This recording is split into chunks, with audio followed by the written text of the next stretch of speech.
Makanya kalau ada kajian orang yang bikin bid'ah, ya, ada pengajian tuh yang bid'ah. Pengajian begini nih, kalau kita lihat di YouTube-nya, ini yang tukang bid'ahin orang, ya, maulid bid'ah, tuh dia tuh bilang itu tuh dia. Mengaji begini nih, kita bilang meja ngaji pengajian di zaman Rasulullah nggak pakai meja.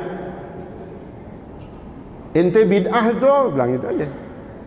Ngomongin orang bid'ah. Pulpen kagak ada di zaman Nabi, pulpen model begini. Tutul, tahu tutul?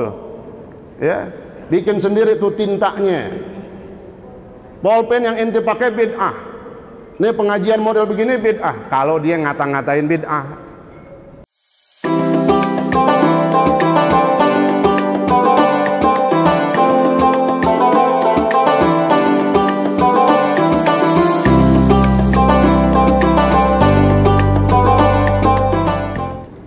Assalamualaikum warahmatullahi wabarakatuh. Mari kita lanjutkan pelajaran kita dalam kitab Hadis Riyadhus Shalihin. Bismillahirrahmanirrahim. Qala Syekhul Muallif rahimahullahu ta'ala bihi wa adama an-naf'a bihi wa bi'ulumihi wa bi asrarihi fid darain amin. Man ahdatha, qala Rasulullah sallallahu alaihi wasallam, man ahdatha fi amrina hadha ma laysa minhu fahuwa raddun. Rawahu al-Bukhari wa Muslim. Wa fi riwayatin li Muslimin, man amila amalan laysa alaihi amruna fahuwa raddun. Ila akhirih, wallahu ta'ala a'lam bis-shawab. Hadirin hadirat sekalian, selanjutnya setelah yang terakhir kemarin kita berbicara tentang manaqib, biografi daripada perawi daripada hadis ini, yaitu Sayyidah Aisyah radhiyallahu anha, istri daripada Rasulullah sallallahu alaihi wasallam, yang memiliki gelar Ummul Mukminin, Ummi Abdillah. Bahkan Sayyidah Aisyah ini juga memiliki gelar As-Siddiqah binti Siddiq. As-Siddiqah binti Siddiq. As-Siddiqah, seorang wanita yang terpercaya, yang mantap keyakinannya dan keimanannya. Binti Siddiq, yang merupakan anak perempuan daripada Sayyidina Abu Bakar As-Siddiq, yang juga punya gelar As-Siddiq. As-Siddiqah binti Siddiq. Sehingga kemarin kita mendengar langsung ucapan dari beliau, Sayyidah Aisyah, begitu dinikahkan oleh ayahnya Sayyidina Abu Bakar As-Siddiq, menerima dan menikahkan langsung Sayyidah Aisyah dengan Rasulullah sallallahu alaihi wasallam. Maka kata Sayyidah Aisyah, fama farihtu bi syai'in ashaddu min farahi bi qawli Abi Bakrin qad zawwajtuki minhu. Sayyidah Aisyah langsung berkata, saking senang dan gembiranya menjadi istri Rasulullah sallallahu alaihi wasallam, dengan kalimat beliau, ma farihtu, maka tidak pernah aku merasakan kesenangan, kegembiraan yang luar biasa, yang melebihi kesenanganku ini ketika aku mendengarkan ucapan dari ayahku yang berkata, qad zawwajtuki minhu, telah aku nikahkan engkau dengan Rasulullah sallallahu alaihi wasallam. Jadi Sayyidah Aisyah girang, senang, bukan terpaksa, bukannya merasa berat ataupun beban. Justru itu yang paling disenangi oleh Sayyidah Aisyah. Tidak pernah aku merasakan senang yang seperti ini. Subhanallah. Lalu apa hadis yang disampaikan oleh Rasulullah sallallahu alaihi wasallam yang diriwayatkan oleh Sayyidah Aisyah ini, qalat, berkata Sayyidah Aisyah, qala Rasulullah sallallahu alaihi wasallam, man ahdatha fi amrina hadza ma laysa minhu fa huwa raddun. Kata Nabi, siapa yang membuat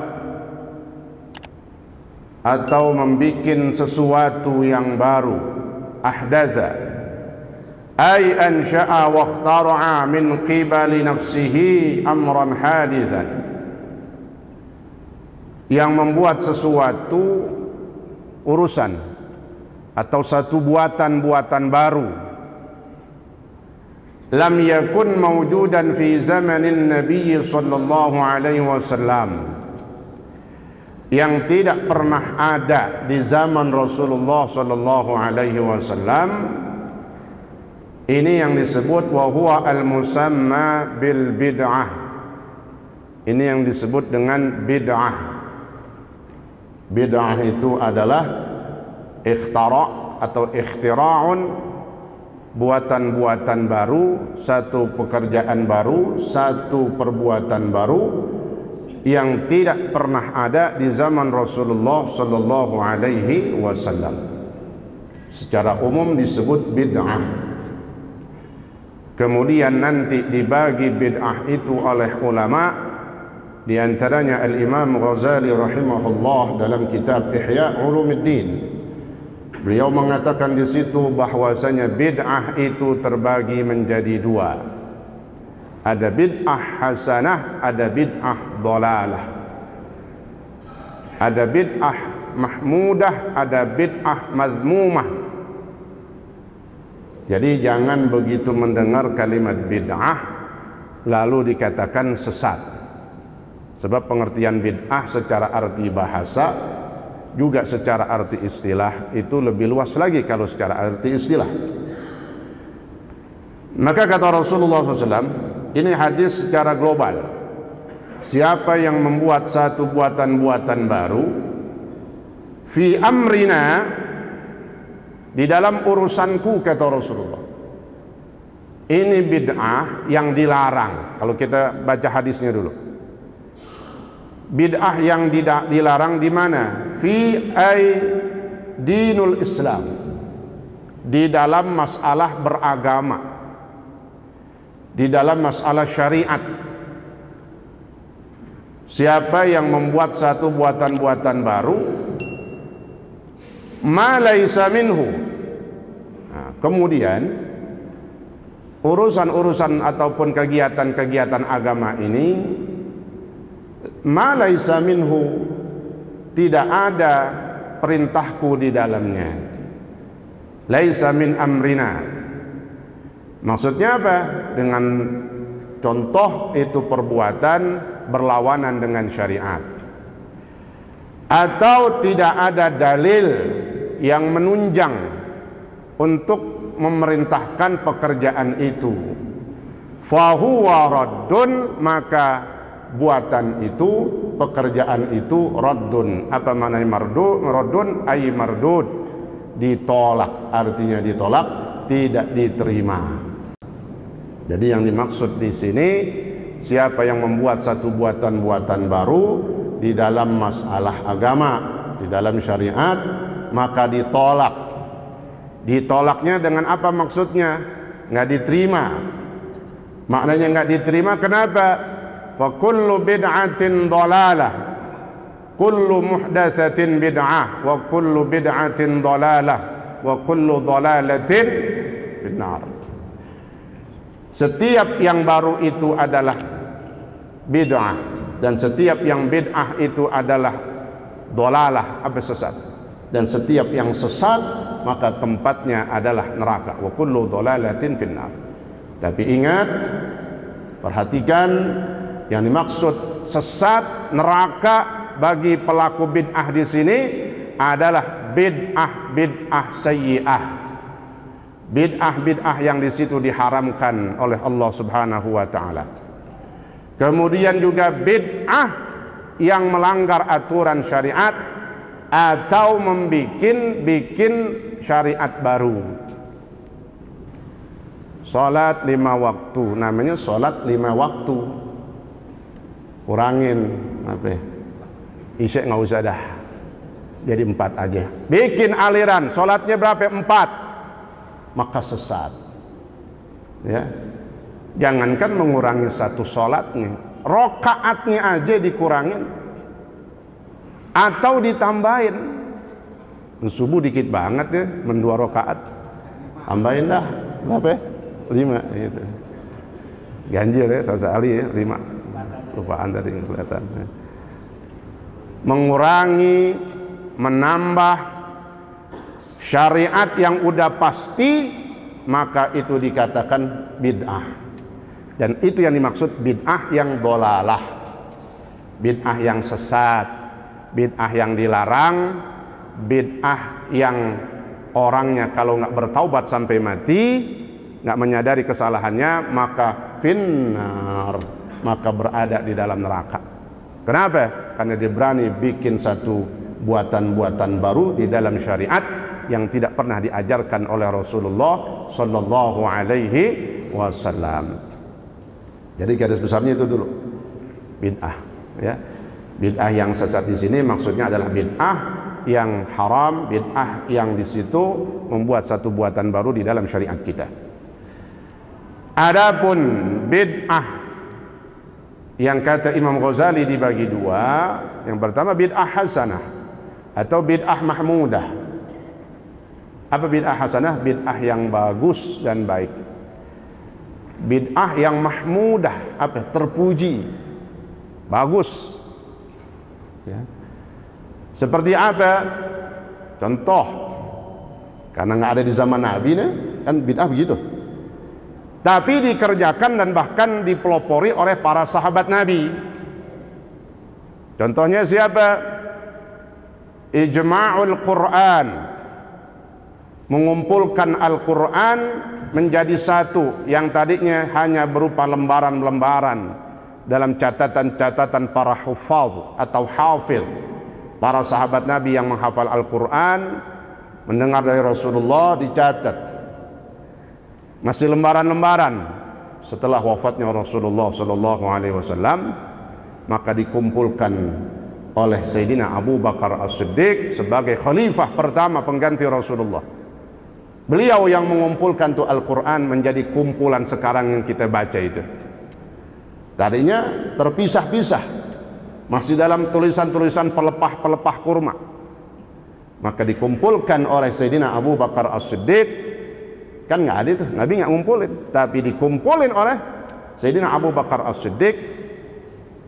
Sebab apa? Para sahabat ini punya landasan dari hadis Rasulullah SAW.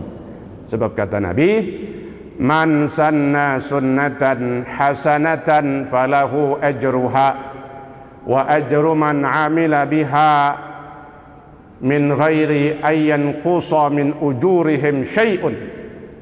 Itu dasar para sahabat Nabi membuat bid'ah hasanah. Perbuatan-perbuatan baru yang bagus.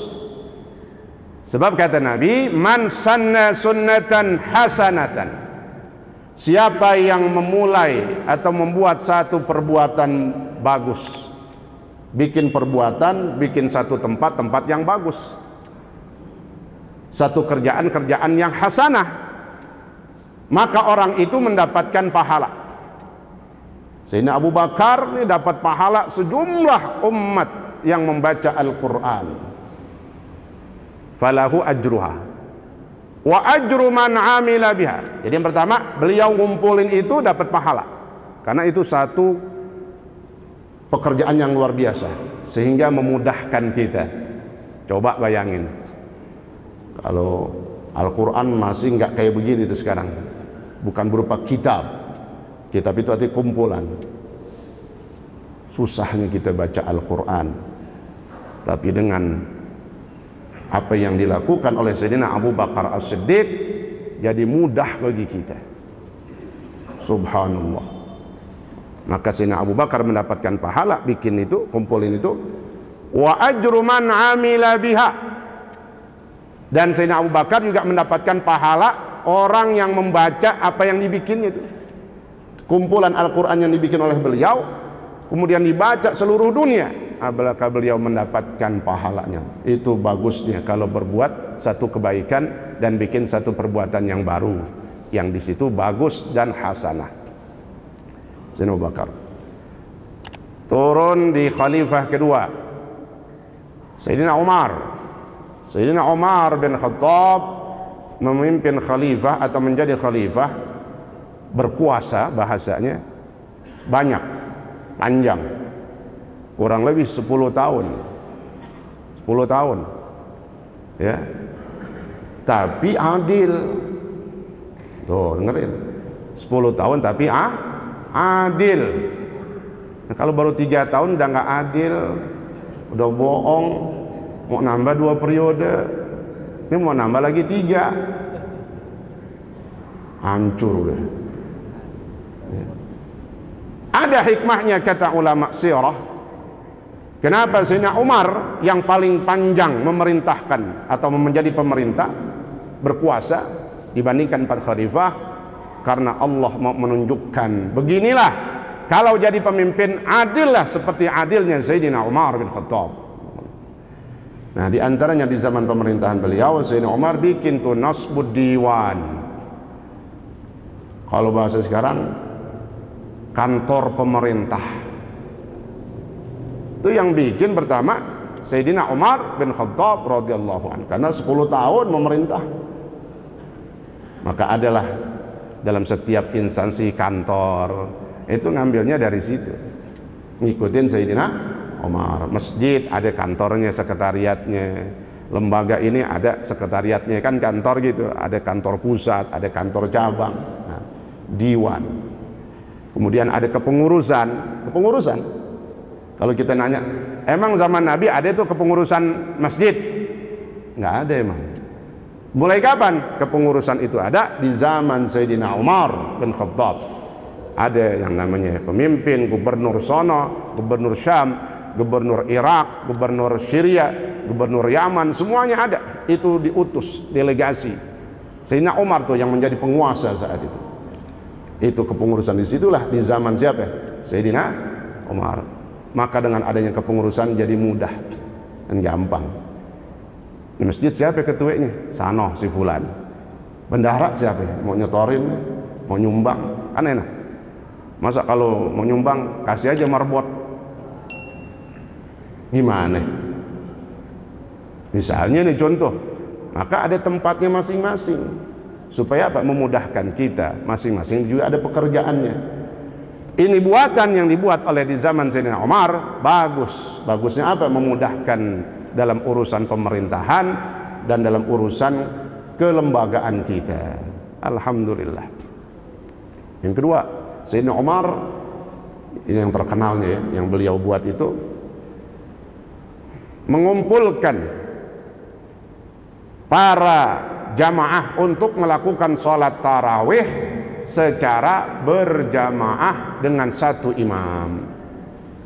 Itu yang buat di zamannya beliau Sayyidina Umar bin Khattab radhiyallahu anhu.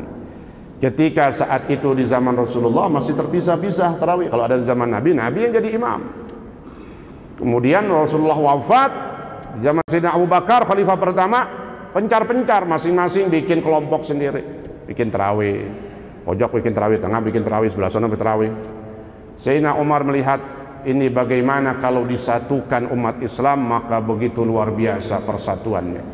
Maka dijadikanlah imam untuk sholat tarawih saat itu Sayyidina Ubay bin Ka'ab ditunjuk untuk menjadi imam. Mulailah saat itu dan sampai sekarang dan seterusnya menjadi syariat Islam. Bahkan dalam hukum fikih bahwa sholat tarawih termasuk sholat sunnah yang disunnahkan dilakukan secara berjamaah. Dari mana? Sayyidina Umar mulai. Kan Nabi nggak ada itu di zaman Nabi. Bukan sholat tarawihnya nggak ada, sholat tarawihnya udah ada. Tapi secara berjamaahnya ini dengan satu imam di zaman siapa? Di zaman Sayyidina Umar. Maka jadi enak kita, jadi mudah. Kemarin kita bahas tentang sholat berjamaah. bahwa untungnya orang sholat berjamaah itu kagak bakal rugi. Orang sholat berjamaah nggak bakal rugi. Untungnya seuntung-untungnya. Bahasanya orang kagak tekor. Dan kita dikit-dikit ngeliat, oh gue tekor nih, tekor. Dan duit aja dah, tekor. Ya. Giliran ibadah, giliran duit, tekor, ngeluh. Giliran ibadah, pahala, tekor, nggak pernah ngeluh dia, biasa aja. Ya Allah, jangan. Justru ketika hubungan urusannya ibadah, kita ketinggalan, tekor, rugi maknanya. Jangan sampai. Nah, maka sholatlah berjamaah. Ini katakan sholat berjamaah itu untungnya apa misalnya? Bahwa orang yang sholat berjamaah melakukan khusyuknya bisa dapat semuanya. Orang yang ikut sholat berjamaah dia bisa khusyuk satu kali sholat itu, selama sholat itu, dari awal takbiratul ihram sampai selesai, khusyuk nih orang. Dari mana? Ada di dalam jamaah kita mungkin yang khusyuknya lagi takbiratul ihram doang. Kemudian ada jamaah orang yang lain juga, ada orang yang khusyuknya cuma ketika baca iftitah. Ada yang khusyuknya ketika baca Fatihah. Ada yang khusyuknya ketika lagi ruku', subhana rabbiyal azim. Ada yang khusyuknya, khusyuk itu maknanya hadirnya hatinya di hadapan Allah, dia merasakan dia di hadapan Allah. Ada yang hadirnya hatinya ketika i'tidal, ada yang hadirnya hatinya ketika sujud, dan seterusnya. Maka digabungkan orang yang sholat berada di dalam sholat berjamaah, maka dipastikan untung. Untungnya apa? Khusyuknya ada semua. Ini luar biasanya sholat berjamaah. Ngikut kita, saling menolong, saling menunjang. Itulah dahsyatnya sholat berjamaah. Coba kalau sholat sendiri, rakaat lupa, ya, pikiran ngelantur, apa lagi? Bacaannya nggak bener, bacaan dah hancur-hancuran, udah bacaannya nggak bisa, ngetrek, buru-buru. Ya Allah, udah sholat sendiri, habis tuh yang dikatakan tekor, rugi sehabis-habisnya. Maka jangan tinggalkan sholat berjamaah. Bahkan Fatihah yang nggak dibaca sama makmum bisa. Kenapa? Ditanggung oleh imam. Itulah ketika masbuk datang, tinggalan dari bacaan Fatihahnya imam, dapetin cuma dikit doang waktunya. Nah, disebutnya masbuk. Allahu akbar, masuk dalam sholatnya dia. Baru baca Bismillahirrahmanirrahim, Alhamdulillahirabbil alamin. Udah, imam udah ruku, Allahu akbar. Maka ikutlah dia ruku supaya bisa mendapatkan rakaat bersama imam. Nah, tuh ayat yang lain belum sempurna kan tuh Fatihah. Yatahammalahul imam disebutnya dalam fikih, ditanggung oleh imam. Tuh subhanallah, enaknya itu ya.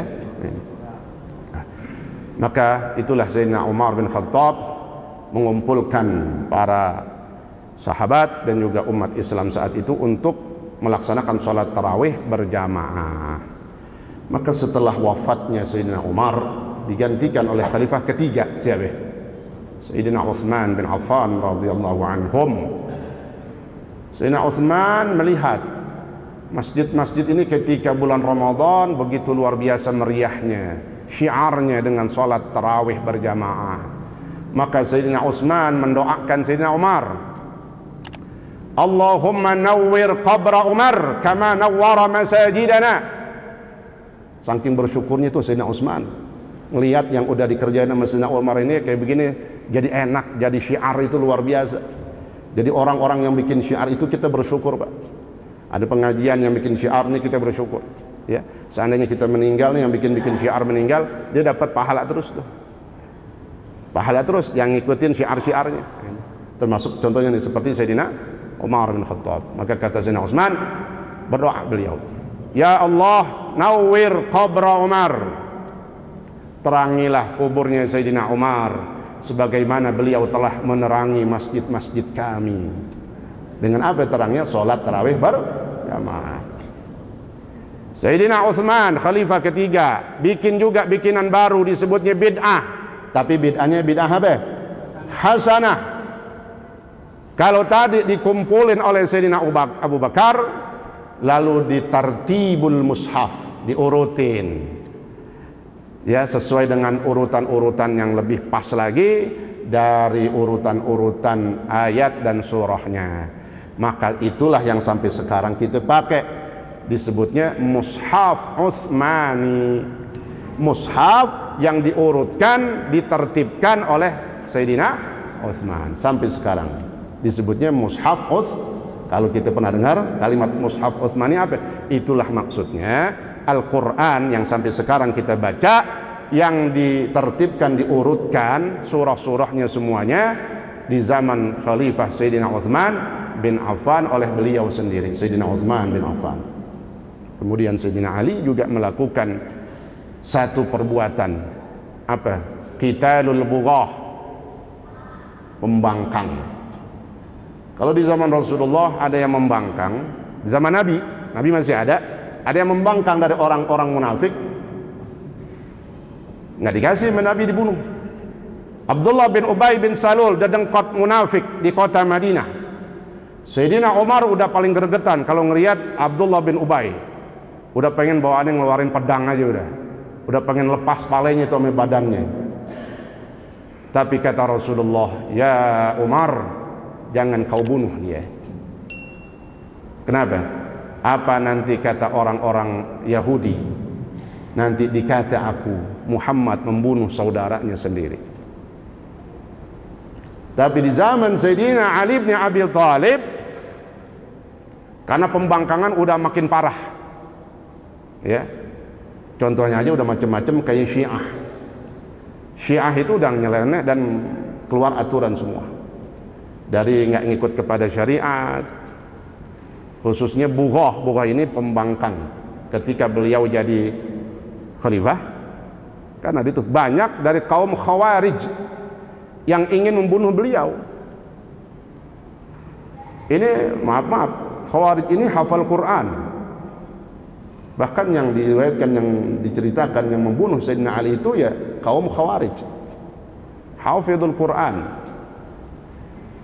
Tapi apa? Beliau perangin itu. Beliau perangin, jangan melakukan seperti itu. Bertaubatlah kalian semua kepada Allah Subhanahu wa taala. Kalau masih bandel juga, dibunuh oleh Sayyidina Ali. Kenapa? Karena dia mengatakan Khawarij bahwa Sayyidina Ali itu kafir. Dikata kafir, ini mantunya Rasulullah nih, kan gitu. Sahabat Nabi, keturunan Rasulullah, keluarga Rasulullah, yang inti ini udah melawan pemerintah gitu. Tapi pemerintah ini kan benar, ya. Sayyidina Ali itu kan adil, sebagaimana Sayyidina Umar bin Khattab. Nah, ada pembangkang, ada pembelot, maka diperangin. Nah, itulah diantara apa yang dibuat oleh para khulafaur rasyidin yang tidak dilakukan di zaman Rasulullah SAW, tapi ini semuanya hasanah.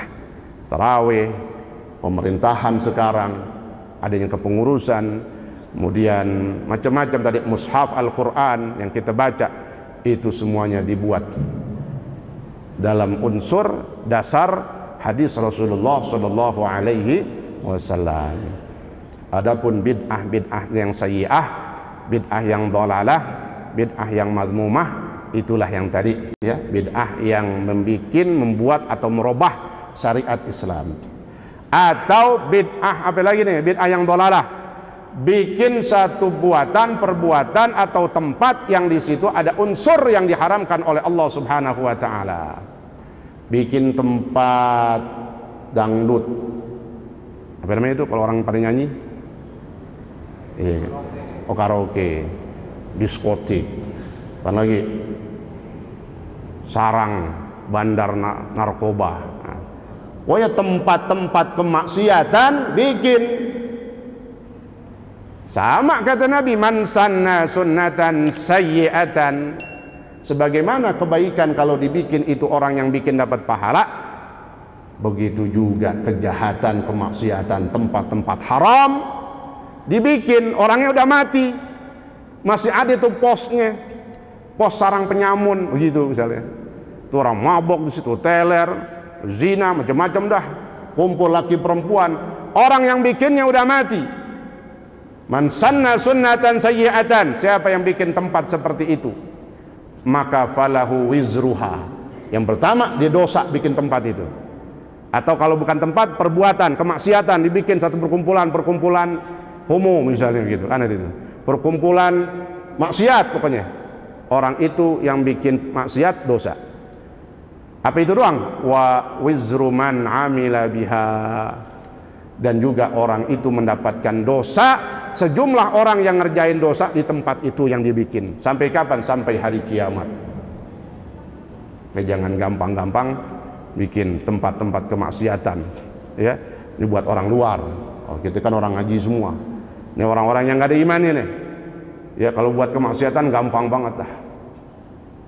Manggil dangdut, tenang aja dah. Aku panggilin yang paling mahal. Bikin panggung 3 meter, tinggi banget. Udah gue yang tanggung semuanya gitu. Kalau urusan kemaksiatan, orang yang joget, penyanyinya datang, yang buka aurat, yang nyawer. Ini orang bukan cuma dosa bikin kerjaannya, dia kena dosa orang yang ngerjain maksiat di situ. Ya, naudzubillah min dzalik. Nah, adapun bid'ah ada kategori yang ketiga, bid'ah hasanah. Kalau maulid bid'ah apa? Bid'ah hasanah. Kalau yang ketiga tadi bid'ah mubah hukumnya. Maulid termasuk bid'ah hasanah. Kenapa? Kita lihat di sini tadi. Kalau di situ perbuatan tidak ada dalil dasar dariku, maka itu ditolak, sesat. Tapi kalau dalam acara itu ada perintah-perintah Nabi, orang ketika maulid datang ketemu, disebutnya silul arham, sambunglah silaturahim. Nah, kita kumpul pengajian nih. Kemudian apa lagi? Wa at'imut ta'am. Lagi maulid ada makanan enggak? Bukan makanan doang, berkat. Bahkan aib cacat kalau maulid kagak ada berkatnya, kan gitu. Bisa pulang kagak dibukain pintu sama bininya. Lagi musim maulidnya besok. Mana bang? Katanya maulid pulang jam 1, berkat kagak. Ngayap nih orang. Makanya sianan tuh yang maulid, kasih dah berkat apaan kita, biar bisa buka pintunya. Ada kemudian silaturahim, ada kasih makanan, sedekah, afsyus salam. Ada apa? Saling memberikan salam. Ketemu. Assalamualaikum. Kebaikan semua di dalamnya. Perempuan pisah. Yang nggak boleh itu kadang ada Pak, provokator bikin maulid jadi jelek karena campur laki perempuan. Campur udah. Tengah-tengah ada cewek, belakang ada perempuan. Nah, enggak. Kita tertib semuanya. Ya. Sesuai dengan syariat. Betul. Nah, ada lagi tadi bid'ah yang mubah, itulah yang kita lakukan sekarang, yang hubungannya sifatnya memudahkan perbuatan kita. Makan pakai sendok. Ada nggak di zaman Nabi? Ada sempat tuh di zaman tabi'in cerita, ada. Keras dia. Ya. Dia kerasnya apa? Pengen pakai sendok. Nggak bisa kalau nggak pakai sendok. Dinasehatin. Ya. Kan ada tangan tuh, selama bisa pakai tangan, pakai tangan. Nah, ini pilihan aja boleh ya, boleh pakai tangan, boleh pakai sendok. Kalau makan nasi pakai ada sayurnya berenang. Kalau tangan doang nggak kelar-kelar itu, ujung-ujungnya diuyup. Makan bakso, mie ayam, ya apaan? Boleh aja pakai sendok, mubah, ya gitu. Dan sesuatu yang lainnya dah. Makanya kalau ada kajian orang yang bikin bid'ah, ya, ada pengajian tuh yang bid'ah. Pengajian begini nih, kalau kita lihat di YouTube-nya, ini yang tukang bid'ahin orang, ya, maulid bid'ah, tuh dia tuh bilang itu tuh dia. Ngaji begini nih. Kita bilang meja ngaji pengajian di zaman Rasulullah nggak pakai meja. Ente bid'ah tuh, bilang itu aja. Ngomongin orang bid'ah. Pulpen kagak ada di zaman Nabi, pulpen model begini. Tutul, tahu tutul? Ya, bikin sendiri tuh tintanya. Pulpen yang ente pakai bid'ah. Ini pengajian model begini bid'ah. Kalau dia ngata-ngatain bid'ah. Iya. Motor, mobil no. Mobilnya cakep banget ya. Kata bid'ah mobilnya paling keren. Ya. Makanya biasa aja, harus tahu pembagian bid'ah. Yang sesat itu adalah yang keluar dari syariat. Ini mudah-mudahan semuanya kita senantiasa diberikan taufik dan hidayah oleh Allah Subhanahu wa taala. Tujuan pengajian ini juga ada peningkatan dalam masalah ibadah. Alhamdulillah, kemarin saya sudah jelasin tentang akhir menutup doa kunut dengan membaca salawat. Yang itu, wa sallallahu ala sayyidina Muhammadin nabiyil ummi wa ala alihi wa sahbihi wasallam. Disunnahkan menjaharkan. Alhamdulillah, tadi Ustaz Arif Khairuddin telah mengamalkan ilmu dari guru-guru yang didengarnya dan bisa diikuti sama imam-imam Masjid Al-Wiqayah yang lainnya. Jadi setiap akhir kalau baca kunut tuh wasallallahnya dijaharin. Tahu jaharin? Kerasin. Ya. Imam-imam kuliah subuh juga kalau bisa begitu. Jangan ntar ada, oh itu jaga karsa kuliah subuh luar biasa, tapi nggak ada peningkatan daripada kualitas ibadahnya.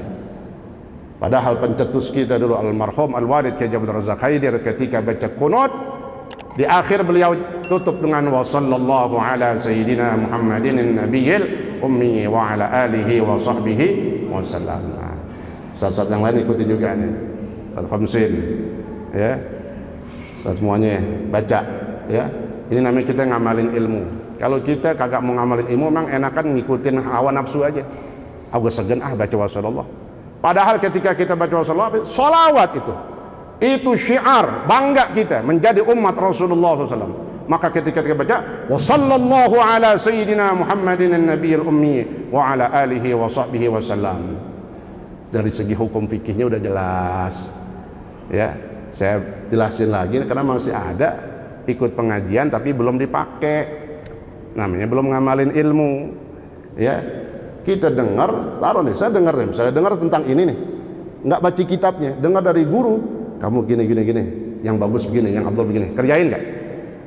Yang paling bagus kalau dia sam'an wa ta'atan sama gurunya, kerjain.